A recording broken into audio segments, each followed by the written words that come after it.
Craig and Nancy Miller raise Angus cattle and lots of turkeys on their farm in Rockingham County. In fact, the family farm will soon be a century farm in Virginia. In 1986, just 2 years out of college, Miller remembers building their first 50 by 800 foot turkey house.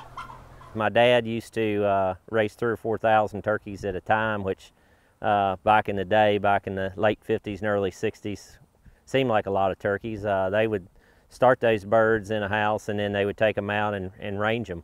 Just technology got better. We went from about 114 days to getting a hen to market to we're down to 88 days, getting the same weights, great feed conversions, and it's absolutely no antibiotics in the feed. There's no hormones in the feed. It's hard to believe that farmers used to herd flocks of turkeys to market, just like cattle. The modern enclosed house turkey industry began in 1922 here in Rockingham County, when William Wampler first used an artificial incubator to hatch turkey eggs. Today it has grown to one of the largest sectors of Virginia's farm economy, worth $285 million a year. There are 8 poultry processing companies and more than 1,100 farm families raising turkeys and chickens in Virginia. That makes turkey production big business, but Miller and other growers have also won numerous environmental awards over the years. He has planted buffer zones along waterways on his land to protect them from runoff. If you were to drive by his farm, the first thing you'd notice is that it always looks clean and well kept. We start 68,500 turkeys at a time. We keep them about 88 days, which will be about a 16-pound turkey, which is something you would find like at Thanksgiving, about that size turkey. We raise 3 flocks a year, so we market a little over 200,000 turkeys a year. We did a little figuring one time. If the average American eats 16 pounds of turkey, which that's kind of the average, we can feed 80,000 people a year, so just this farm alone. So that's kind of puts everything into perspective, and the love and the passion that we have for agriculture, we also help feed the world. Miller says that in 2012, they raised the presidential turkey at his farm, and his family sat in the Rose Garden for the traditional presidential pardon. He's so successful that film crews have visited his property from as far away as Australia.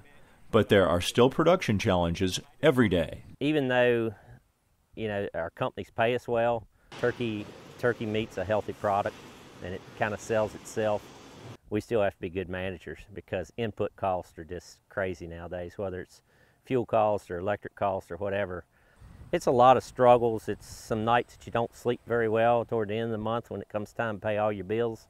But yet on the other hand, it's just, I wouldn't change it for anything in the world. It's obvious from talking to Miller that his family loves animals and have a passion for what they do. He's proud to be a part of a uniquely American agribusiness and tradition. With Thanksgiving, and I never really thought about it, but that's our holiday in the United States. It's nobody else's holiday. It's the United States. That's our day to shine. And every Thanksgiving when I watch a football game or something and they got this big turkey after the game that they're going to give a drumstick to the offensive player of the game or something, I think, you know, I am very proud that's kind of our holiday, and we maybe raised that turkey that they got on TV or whatever. And so I'm very proud of the fact that come Thanksgiving, you know, that's really focuses on the turkey industry.